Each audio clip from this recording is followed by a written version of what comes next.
Prometo ser breve, no más de una hora. La carta de Santiago, si me acompañan, no voy a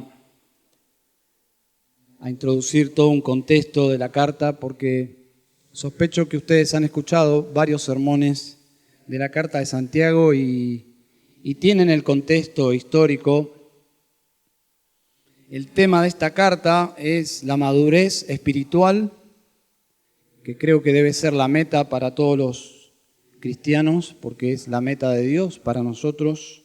Madurez espiritual, estamos diciendo con esta frase que Cristo se ha formado en nosotros a medida que transcurren nuestros días aquí en la tierra, para finalmente alcanzar la meta deseada en la gloria y ser como Él, como dice 1 Juan 3, porque le veremos tal como Él es. La vida cristiana auténtica es la meta de esta carta, lo que pesaba en el corazón de este pastor, allí en Jerusalén, Santiago, medio hermano de nuestro Señor Jesucristo, hermano de Judas, el escritor, escribiendo a los que estaban dispersos fuera de Jerusalén. Y él estaba preocupado porque probablemente recibía noticias preocupantes, porque había problemas en las iglesias, como ocurre en el día de hoy. Eso no ha cambiado, eso terminará en la gloria, cuando la iglesia sea finalmente quitada de este mundo y cuando el pecado sea quitado de la iglesia. Pero mientras tanto, avanzamos con problemas en las iglesias y en nuestras propias vidas. El tema de esta carta es básicamente eso, la vida cristiana auténtica, no teórica. Y hacia allí vamos. Pero la música de fondo es muy importante. La música de fondo de esta carta son las pruebas, las dificultades. Y creo que todos nosotros en ese sentido nos identificamos con todos los pasajes bíblicos que mencionan dificultades, porque es nuestro estilo de vida. En menor o mayor grado todos nosotros sufrimos en este mundo caído. Entonces, simplemente para darle un poco más de atmósfera a nuestra carta, pienso en Hechos capítulo 14, versículo 22, cuando Pablo dice: es necesario que a través de muchas tribulaciones entremos en el reino de Dios. Es necesario las tribulaciones hasta que finalmente lleguemos al reino de Dios. Los creyentes crecen en medio de las dificultades. Nuestra percepción es que creceríamos mejor en ausencia de las dificultades, pero Dios piensa diferente. Nosotros, si tuviésemos que elegir, elegiríamos una vida sin espinas, sin problemas, pero sospecho que no creceríamos saludablemente. Creceríamos como los niños súper protegidos. Tendríamos muchas ñañas, tendríamos muchos problemas de adaptación. Dios piensa diferente. Los creyentes no solo sufren dificultades, sino también tentaciones. Y se observa eso en esta carta, en el versículo 12, que vamos a meditar por unos momentos, al 15, vemos dificultades, porque somos probados en nuestra fe, pero también vemos tentaciones. Un bosquejo sencillo de estos 4 versículos sería una promesa, versículo 12, y versículos 13 al 15, una corrección pastoral. En última instancia, una corrección de Dios, una corrección teológica, una corrección o una amonestación a la vida de estos hermanos. Dice versículo 12, bienaventurado el varón que soporta la tentación.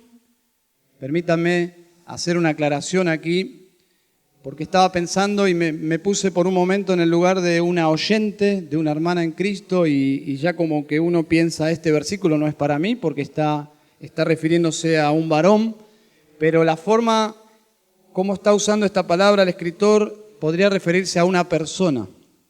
Entonces nos involucra a todos. Abra nuevamente su corazón, si es una hermana en Cristo, si es una mujer, una visita, porque aquí el escritor está hablando de todos nosotros. Bienaventurado el varón que soporta la tentación, porque cuando haya resistido la prueba, recibirá la corona de vida que Dios ha prometido a los que le aman. En este versículo se traduce tentación, pero es la misma palabra del versículo 2 que se traduce pruebas. Y no debería traducirse tentación, sino pruebas, porque ese es el sentido.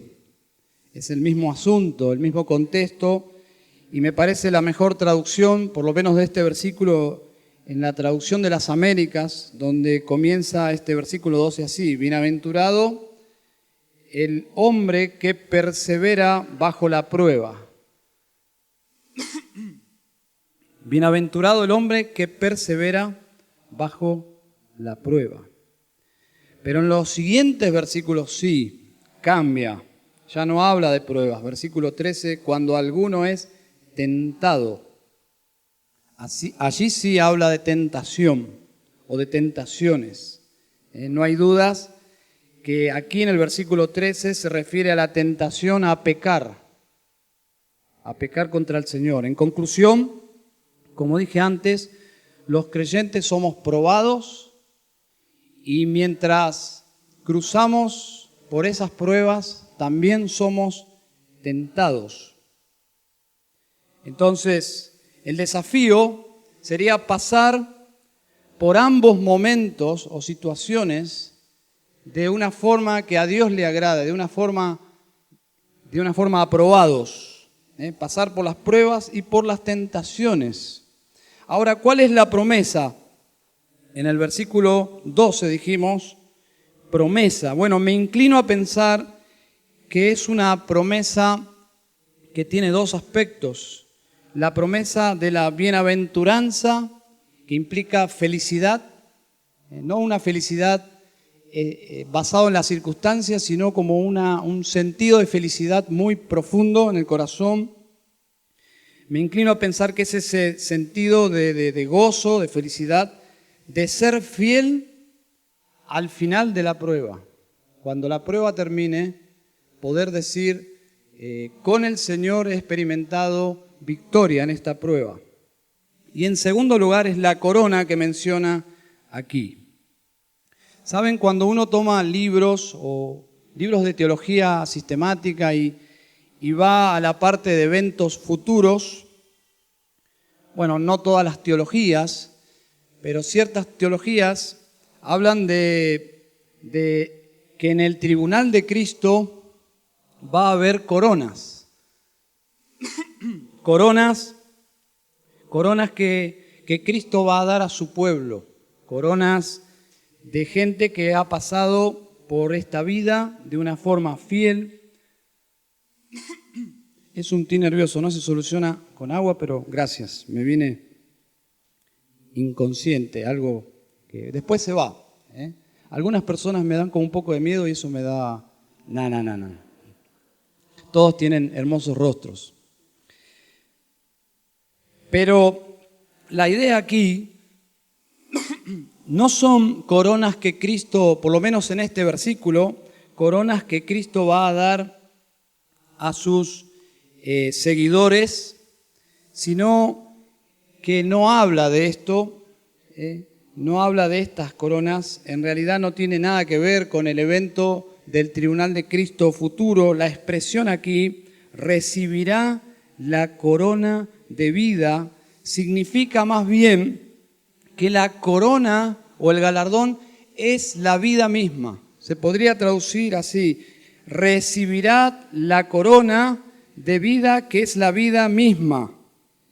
Recibirá la corona que es vida cuando haya sido fiel y permanecido fielmente bajo la prueba.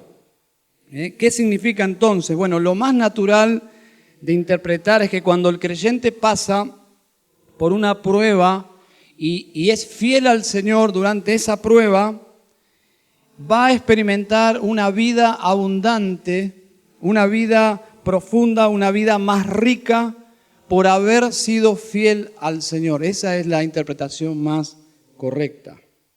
Y esta interpretación está de acuerdo con el contexto, con lo mencionado, por ejemplo, en el versículo 4, cuando dice que una vida cristiana completa es producto de ser fiel al Señor. Allí dice, para que seáis perfectos y cabales sin que os falte cosa alguna. Entonces la corona de vida o la corona que es vida es cuando pasamos por una prueba de una forma fiel al Señor, adquirimos esa madurez de parte del Señor, esa calidad interna de vida, ese gozo de haber experimentado a Dios, su ayuda, su victoria en esa dificultad. Y también concuerda con el contexto en el versículo 2, que habla del gozo de pasar por las pruebas de forma fiel o aprobado.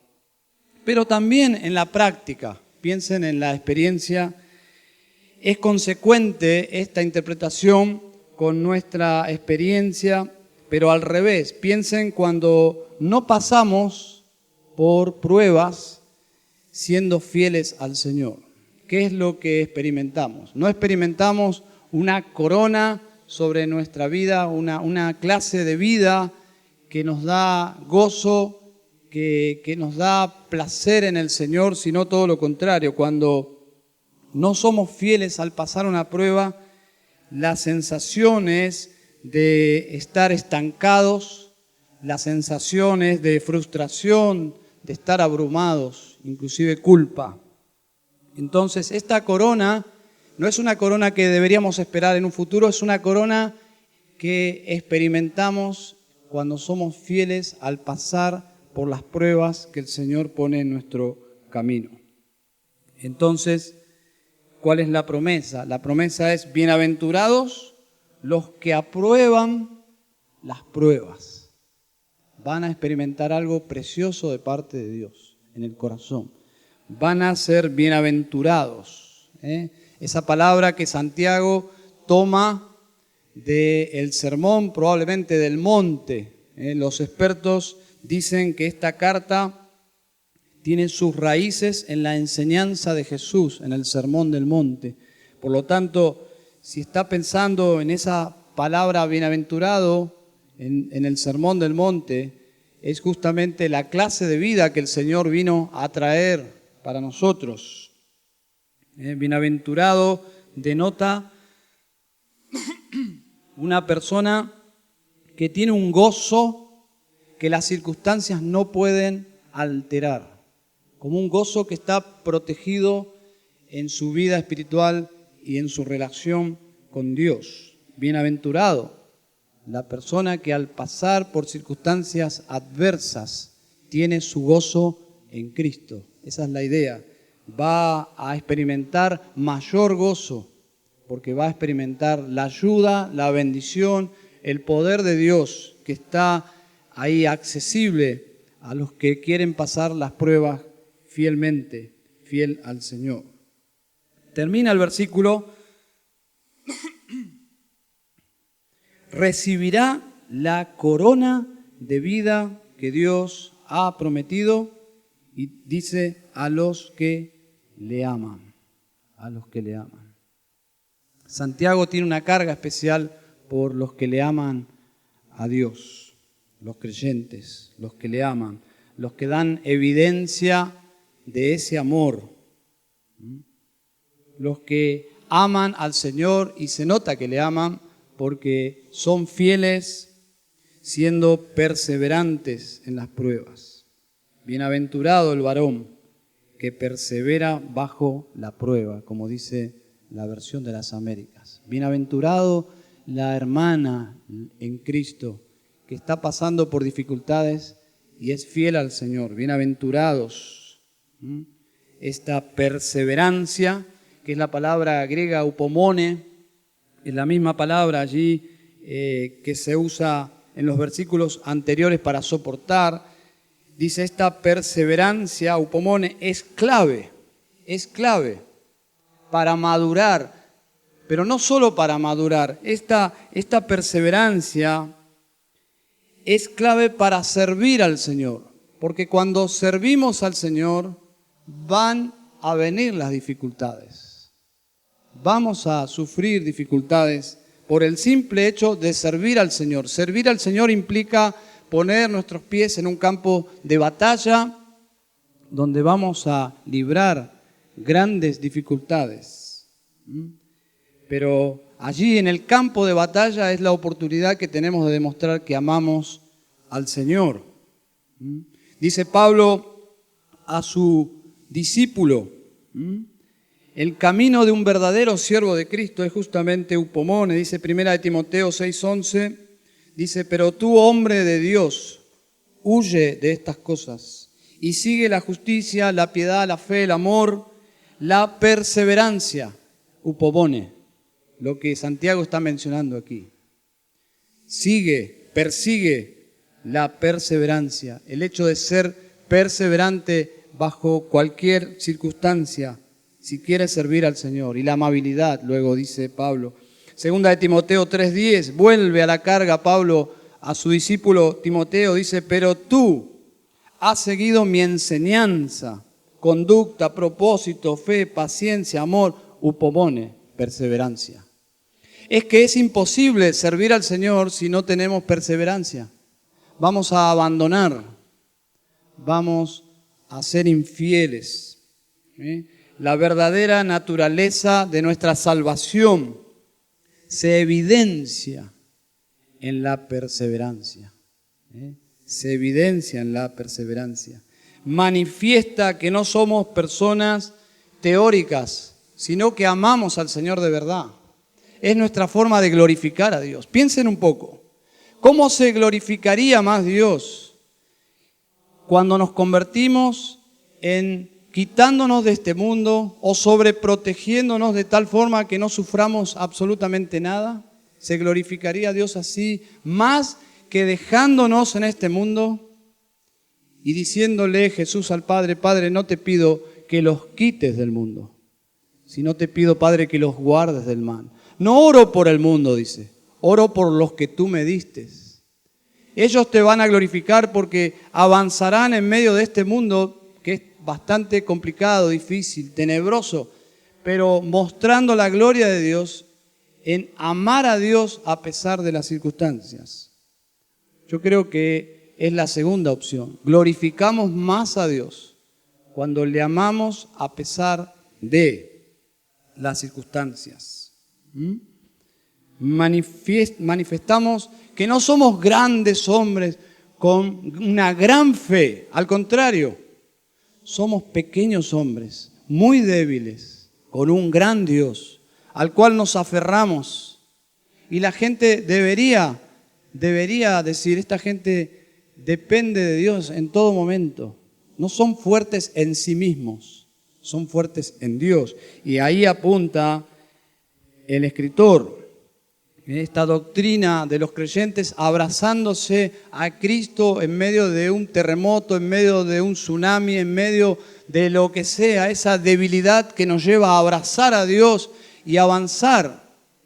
No siempre en victoria, pero más victorias que derrotas, y avanzando a una madurez paulatina a partir del paso de los años. Esa doctrina conocida por los teólogos como la preservación de los salvos. Los salvos van siendo preservados por Dios y Dios va manifestando su gloria y su poder en que estos débiles pecadores continúan aferrados a Cristo, a su fe, a la verdad, a pesar de lo que experimentan, vituperios. Bueno, es la gran lección de Hebreos capítulo 11. Dios es glorificado por hombres débiles, mujeres débiles, pero que se abrazan a un Dios fuerte y no se sueltan, y no se sueltan. Entonces, esa es la promesa aquí. La promesa es: qué feliz es la persona, qué feliz es la persona, qué bienaventurada es la persona que upomone, persevera aun cuando su fe está siendo probada. Persevera, persevera, persevera.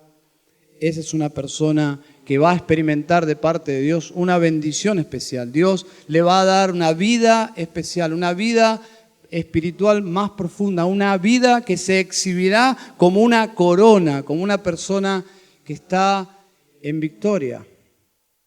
Ahora, nuestra realidad es que no es siempre así. No siempre pasamos por las pruebas en victoria, pero justamente este es el propósito de la carta, por lo menos en capítulo 1, es animarnos a ser fieles a Dios en medio de las pruebas. Son pasajes que se tornan un mapa para el camino cuando estamos en pruebas. Pero cuando todo está bien, estos pasajes como que no significan mucho, ¿no?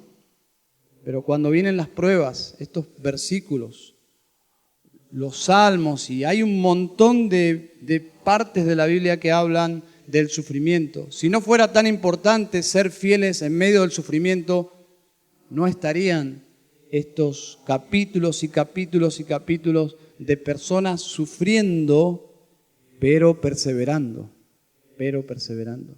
Así que tenemos en primer lugar una promesa y concluimos con la corrección. Versículo 13. Dice: cuando alguno es tentado, no diga que es tentado de parte de Dios, porque Dios no puede ser tentado por el mal, ni Él tienta a nadie. Santiago corrige. Es una persona que tiene celo por el nombre de Dios. Corrige una sutil acusación contra Dios. Los verbos implican qué era lo que ellos estaban diciendo.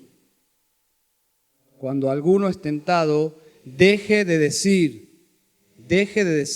que es tentado por Dios. Deje de decir eso, es una barbaridad lo que está diciendo. Alguien podría decir: he sido tentado por Dios, hermanos, y he caído en pecado. Esa es la gravedad del asunto aquí. No es algo de menor importancia. Estaban atribuyéndole a Dios el origen de sus pecados. Y Santiago se remite a la teología. ¿De qué otra forma podemos corregir pensamientos equivocados en cuanto a Dios? Teología es el campo de la teología. Toda nuestra vida está fundamentada o debe estar fundamentada en teología, en la correcta. Muchas veces nuestras vidas no están firmes porque nuestra teología es endeble o corrompida. En este caso era así. Santiago se remite a las verdades más fundamentales acerca de Dios. ¿Cómo es Dios? Porque Dios no puede ser tentado por el mal, dice el escritor. Ni Él tienta a nadie. Dejen de decir, por favor, esas cosas. Dios es santo. Dios es santo, es el único atributo que en la Biblia se sobreenfatiza con vehemencia. Es el único atributo del cual leemos santo, santo, santo. Es totalmente santo, totalmente separado del mal. Su ser no es compatible con el mal en ningún aspecto. No solo Dios no es atraído por el mal, todo lo contrario, su ser, su naturaleza aborrece el mal. Dios lucha contra el mal. Y sabemos que finalmente va a destruir el mal y lo va a erradicar de su creación. Dice Apocalipsis 4:8 acerca de los seres angelicales que no cesaban día y noche de decir: santo, santo, santo es el Señor, Dios Todopoderoso, el que era, el que es y el que ha de venir. El escritor abre las cortinas del cielo para que sepamos de qué se habla en el cielo. Bueno, parece ser que la santidad de Dios es un gran tema. santo, santo, santo. Es más, uno de los nombres de Dios es el Santo, el Santo. Isaías 1:4 dice, oh gente pecadora, pueblo cargado de maldad, generación de malignos, hijos depravados, dejaron al Señor, provocaron a ira al Santo de Israel. Se volvieron atrás. El Santo. Pensar que Dios es atraído, seducido por el mal, es desconocer el carácter esencial de Dios. Es grave, es muy grave lo que Santiago está tratando aquí. Dios no puede ser tentado por el mal, dice Santiago, y agrega, ni Él tienta a nadie. Dejen de decir esas barbaridades. Contundente, saquen eso de sus mentes y saldrá de sus labios también. Tener una idea equivocada de Dios nos trae consecuencias. En algunos casos, tener ideas equivocadas de Dios trae consecuencias eternas. Yo he escuchado a personas decir acerca de Dios, Dios es bueno. Y la Biblia dice que Dios es bueno, pero ¿qué implica para esa persona? Que no hay infierno, que no hay juicio final. Por lo tanto, ese Dios es bueno, hay que ahondar en sus convicciones teológicas, porque esa persona está diciendo, Dios es bueno, yo puedo vivir como quiera, voy a morir y Dios va a ser bueno conmigo y me va a dejar entrar al cielo. Pero ese concepto equivocado de Dios tiene una consecuencia eterna. Bueno, aquí había una idea equivocada de Dios. Juan Calvino escribió, la Escritura acierta que los reprobados son entregados a lujurias depravadas, pero esto es debido a que el Señor deprava o corrompe sus corazones, pregunta. De ninguna manera, ya que sus corazones están sujetos a lujurias depravadas, debido a que ellos ya están depravados y viciados. Romanos capítulo 1. Romanos 9, el faraón no es que Dios lo endureció, ya era un duro de corazón. Dios obró sobre su propia dureza de corazón. Los hombres se corrompen porque ya están naturalmente corrompidos. Dios no tienta a nadie, no corrompe a nadie. Dios no tiene nada que ver con nuestro pecado. Dios es santo. Dios nunca es el responsable por el pecado o condenación de los hombres. Nosotros hemos pecado contra Dios. Él es santo. Nosotros somos pecadores. Dios no es el originador del pecado. Dios no es el origen de nuestras tentaciones. Tiene que aclarar absolutamente eso. Entonces, ¿de dónde vienen nuestras tentaciones? Y hacia allí vamos. Hay dos ilustraciones que usa Santiago para mostrar que no es en Dios el origen de nuestras tentaciones, sino de nosotros mismos. La primera ilustración es del ámbito de la pesca y la segunda ilustración se origina en el ejemplo de un bebé, cómo es gestado y cómo finalmente un bebé nace. Leemos el versículo 14, la primera ilustración, para saber de dónde vienen nuestras tentaciones. Dice, sino que cada uno es tentado cuando de su propia concupiscencia es atraído y seducido. Esto es maravilloso porque hay una confusión en el mundo evangélico, enorme, una confusión sobre el origen del pecado. ¿No ha escuchado decir cosas tan extrañas como estas? Espíritu de adulterio, te reprendo. Espíritu de adulterio. La Biblia dice que el adulterio es una obra ¿de qué? De la carne. No tiene nada que ver con un espíritu. Demonio del tabaquismo. Yo he escuchado decir eso. Te reprendo, te ato. Espíritu de drogadicción, de borrachera, de homosexualidad.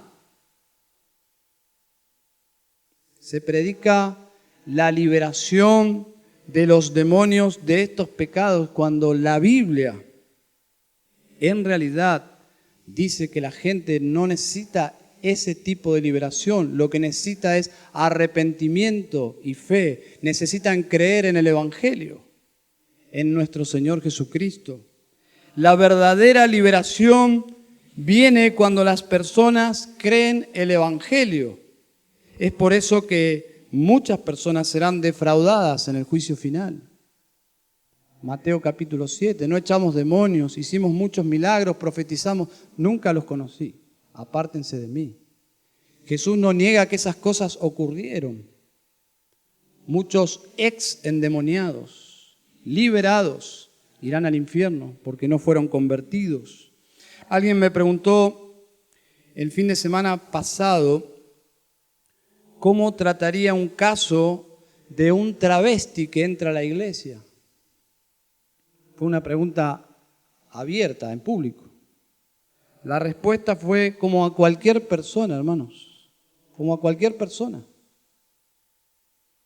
En realidad, el mensaje del Evangelio es el mismo mensaje para todos.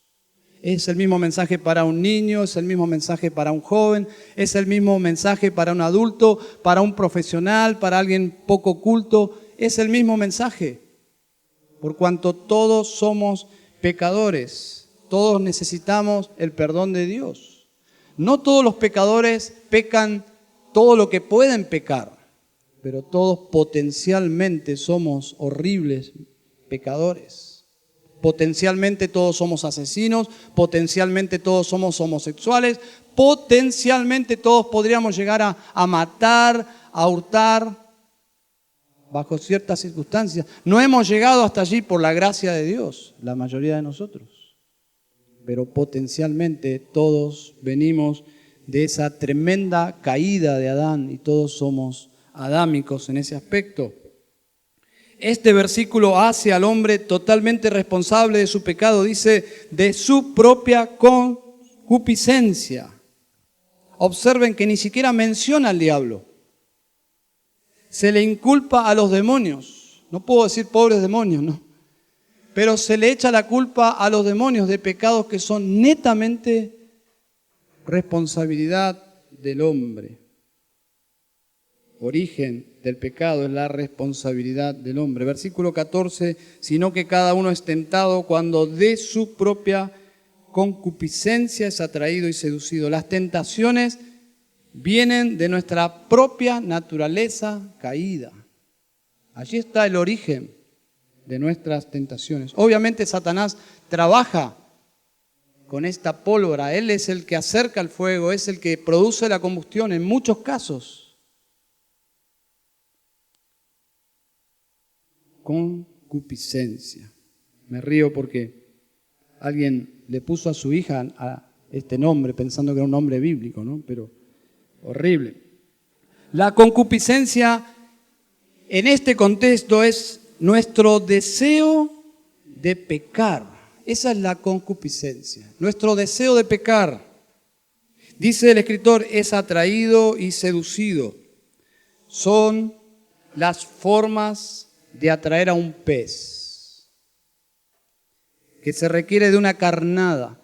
El pecado es una carnada para el pecador, no para Dios. Dios ve una carnada y su ser tiene repulsión por el pecado. No es así con nosotros. En nuestra naturaleza caída, el pecado, por nuestra concupiscencia, somos seducidos y atraídos. Es una carnada, es el lenguaje que está usando el escritor. Esta carnada nos atrae porque promete placer. Promete placer. Y el problema de la tentación es que hace promesas que no satisfacen completamente a nuestra carne. Cuando cedemos a la tentación y pecamos, nos damos cuenta que nuestra carne nunca queda satisfecha, quiere más y más y más, y ahí entramos en el engaño de la tentación. Y somos, en un sentido, adictos al pecado, porque queremos creer esas falsas promesas una y otra vez, y pecamos y entramos en un patrón de esclavitud. Cuando aquí dice no es así. la letra chica que en el momento de ceder al pecado no leemos, es muy importante. La tentación que no vencemos nos debilita, nos llena de culpa, nos hace infructuosos en la vida cristiana, amarga nuestro corazón, nos aleja, nos desmotiva para servir al Señor, para amar al Señor. En un sentido somos pescados por nuestras propias pasiones. No tiene nada que ver Dios en esto. Somos totalmente responsables. ¿Saben? Nuestra percepción cuando somos tentados nunca es real. Cuando vamos acercándonos, evaluando que esta tentación va a traer placer a mi vida, esta propuesta de nuestra naturaleza caída, nunca evaluamos correctamente. Nunca nos vemos como presas, como víctimas, como estar a punto de caer en algo malo. Al contrario, cedemos porque la oferta nos atrae. Dios nos ayude a madurar, porque este es el punto aquí central, nos ayude a madurar una lealtad a Cristo que sea más fuerte que nuestro deseo de pecar. Ese es el punto aquí, hermanos. Una lealtad a Cristo que sea más fuerte que nuestro deseo egoísta de suplir nuestros propios deseos. Así fue en la vida de Moisés, Hebreos 11:24. Por la fe Moisés, hecho ya grande, rehusó llamarse hijo de la hija de Faraón, escogiendo antes ser maltratado con el pueblo de Dios que gozar de los deleites temporales del pecado, teniendo por mayores riquezas el vituperio de Cristo que los tesoros de los egipcios, porque tenía puesta la mirada en el galardón. Esto es lo glorioso. ¿Qué ha encontrado esta persona? Que ya no disfruta de lo que antes disfrutaba. ¿Qué ha encontrado esta persona? En Cristo. Que rehúsa los privilegios de este mundo, que rehúsa los deleites temporales del pecado que el mundo cotiza tan alto, y esta persona los rechaza, inclusive decide sufrir con Cristo. Eso no se entiende, pero eso me habla de que está conectado con algo que le da más placer, con algo que es más excelso, que es más glorioso, que es bello. ¿Quién es? Es Dios, es Cristo. Es Cristo. La segunda ilustración está conectada y es el proceso de la gestación y el nacimiento de una criatura. Dice, cuando somos atraídos y seducidos, es como un encuentro, es bien ilustrativo el punto aquí, es como un encuentro íntimo, pero con el mal. Es un encuentro fecundo. Cuando cedemos a la tentación, es casi una relación íntima con el mal. Dice el versículo 15, entonces la concupiscencia, después que ha concebido, esa es la letra chica. Pensamos que podemos tener una relación íntima con el mal y no va a pasar nada. Y no va a pasar nada. ¿Se acuerdan cuando David pecó con Betsabé y luego vinieron las consecuencias? Betsabé está embarazada. ¿Cómo ocultar eso? No se puede ocultar. Cuando cedemos a la tentación, hay una concepción. Algo sucede. Algo sucede. Dice un comentarista, se describe la concupiscencia como una madre que concibe y da a luz un hijo, el pecado, cuyo destino final es la muerte. La imagen es poderosa porque el cuadro debería ser algo lindo, la gestación, el embarazo, el nacimiento, la alegría de un ser, pero el cuadro es oscuro para dramatizarlo, justamente. La imagen es poderosa, es el alumbramiento pero un alumbramiento triste. Triste. Piensen en esto. Nada bueno nace de ceder a la tentación. Nada bueno nace de ceder a la tentación. Recuerden y recordemos eso cuando se inicia la tentación. Recuerden la última vez que te engañó el pecado.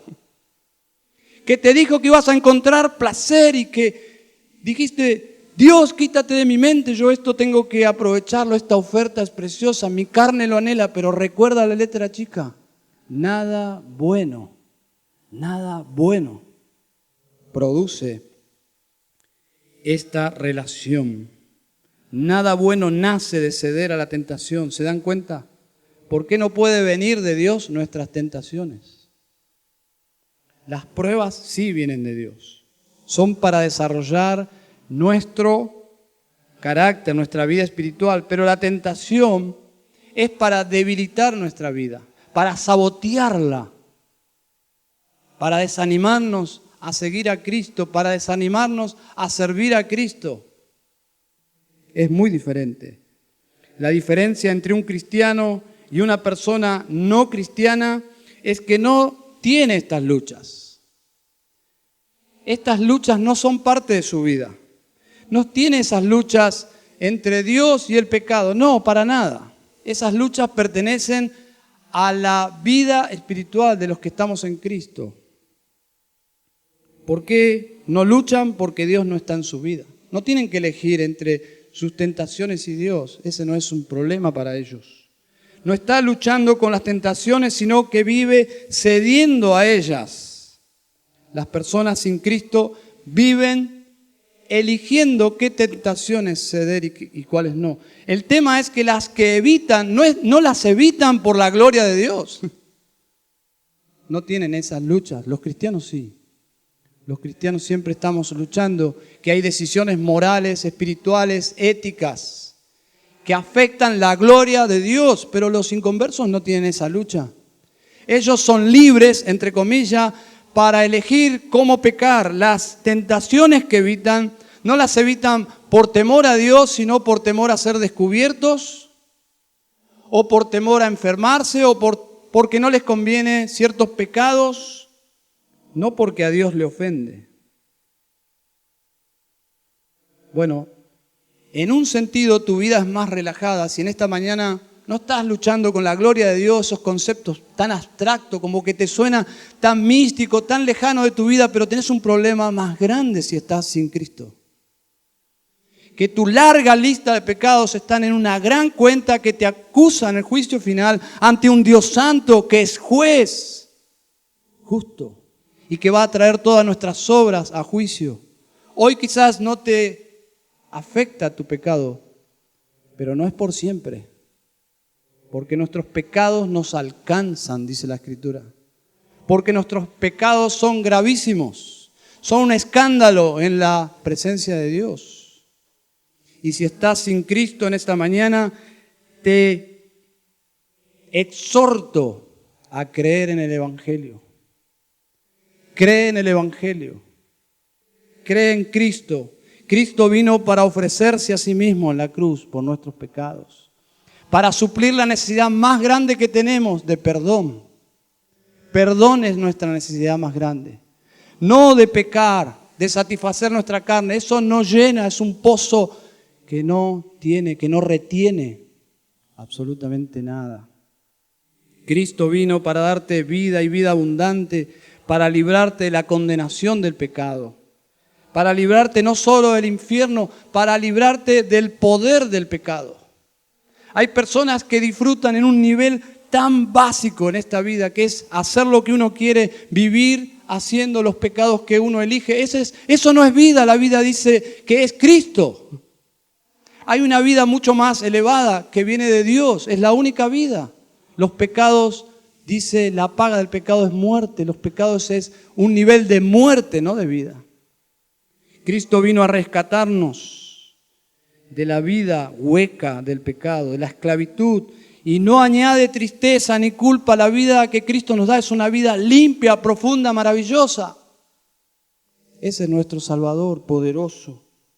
Escuchen este diálogo de Jesús con judíos religiosos que creían que por sus propios medios, justicia, iban a llegar a Dios. Dice Juan 8:31, dijo entonces Jesús a los judíos que habían creído en Él: si vosotros permaneciereis en mi palabra, seréis verdaderamente mis discípulos y conoceréis la verdad y la verdad os hará libres. Le respondieron: linaje de Abraham somos, jamás hemos sido esclavos de nadie. ¿Cómo dices tú seréis libres? Jesús les respondió, versículo 34. De cierto os digo que todo aquel que hace pecado, esclavo es del pecado. Jesús dice la verdad. Jesús dice la verdad. El mundo miente, dice, aquel que hace pecado es libre. Jesús dice, aquel que hace pecado es esclavo del pecado. Creo que fue un escritor, Mark Twain, que dijo: yo no soy un vicioso, yo he dejado el cigarrillo cientos de veces. Intenta dejar un pecado que amas y verás si no eres esclavo. Jesús dice: si el Hijo os libertare, seréis verdaderamente libres. Seréis verdaderamente libres. La gloria del Evangelio es que Cristo transforma a las personas que salva en personas que se deleitan en Dios y dejan atrás sus antiguos deleites temporales en el pecado. Esa es la gloria de Cristo, donde Cristo se torna la perla del gran precio, el tesoro escondido, la vida misma, Cristo. Esa es la vida cristiana. La vida que no estaban viviendo probablemente muchos de estos hermanos. La vida que le mueve a Santiago a escribir esta carta es confrontativa, pero es la clase de exhortación que necesitamos. Cristo vino a salvarnos del pecado en el sentido que éste ya no nos esclaviza, que nos puede engañar ciertas veces, pero no vivimos engañados practicando el pecado, ya no. En momentos de debilidad, de tentación, caigo y digo soy un tonto, pero tengo un Dios tan grande que me perdona y me limpia. Y así continúo la vida cristiana, pero ya no soy esclavo. Qué bendición más grande. Somos verdaderamente libres. Amén. Si usted está en Cristo en esta mañana, usted puede decir: somos verdaderamente libres. Si usted piensa que está en Cristo, pero su experiencia le dice como que hay una alarma porque no puede vencer el pecado, no puede encontrar placer en Cristo, bueno, usted debería hablar con Dios, sincerarse con Dios, poner su fe delante de Dios para que Dios la examine y saber si usted quizás no está engañado por su corazón, porque nuestro corazón nos engaña. Nos fabrica dioses que emulan ser el verdadero Dios, pero dioses que nos permiten vivir como queremos y hacer lo que queremos, pero ese no es el verdadero Dios de la Biblia.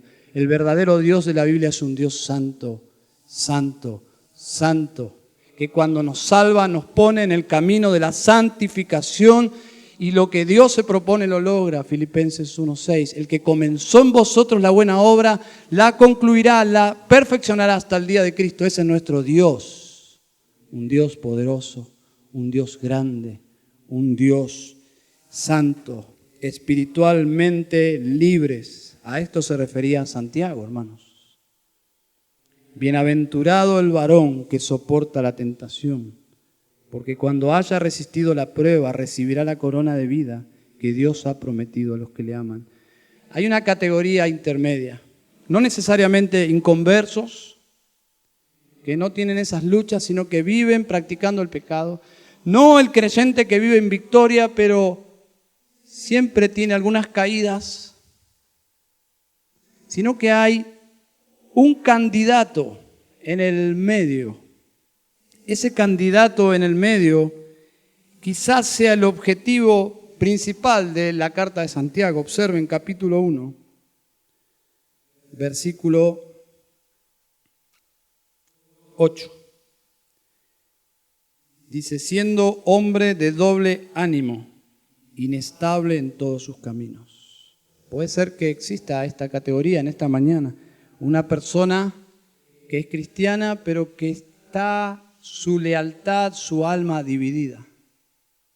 Por un lado, entiende, por lo menos en forma teórica, que Dios es la fuente de placer infinito, que hay gozo en Dios, que la vida cristiana es lo más grande, pero hay una parte de su alma que todavía quiere disfrutar de los deleites temporales del pecado. Esta persona, si no se define, será una persona como inestable, como las ondas del mar. ¿Por qué caemos? Porque a veces somos indefinidos, tenemos el alma dividida. Queremos servir al Señor, pero es casi un deseo que nunca concretamos porque tenemos el alma dividida. Y Santiago dice, el hombre de doble ánimo, hasta que no se defina, será un candidato para caer y caer y caer y vivir en un nivel que Dios no quiere. En un nivel donde no manifiesta madurez, ni amor a Dios, ni nada, porque está con un pie en el mundo, con un pie en la iglesia, con un pie en el reino de las tinieblas, con un pie en el reino de Dios. Esa indefinición hace que en todos sus caminos sea una persona inestable. Es un buen día hoy, es un buen día para tomar decisiones. Decisiones, es decir, no quiero vivir más para este mundo porque este mundo pasa y sus deseos, pero el que hace la voluntad de Dios permanece para siempre. Quiero vivir una vida bien invertida para el reino de Dios. No voy a estar más dividido, voy a entregar mi vida a Cristo totalmente para servirle, que es mi deber si soy un hijo de Él. Voy a entregar mi vida, mis posesiones, mis talentos, mis dones. Voy a ser una persona que voy a vivir para la gloria de Dios. Amén. Vamos a orar, por favor. Les invito a cerrar sus ojos. Padre Celestial, este mensaje es para nosotros, Señor. Es para mí. Es para mí, Señor. Oh Señor, tú eres digno de que vivamos enteramente para ti. Tú no eres beneficiado en nada, Señor. Tú no necesitas nada, Señor. Pero cuando vivimos para ti, nosotros somos bienaventurados. Derramas la vida de Cristo en nosotros, la que Él vino a ofrecer, la que Él compró en la cruz para nosotros, Señor. Padre, perdóname. Perdóname, Señor, por esos trechos de camino, siendo yo de doble ánimo, Padre. Qué tiempo perdido, Padre.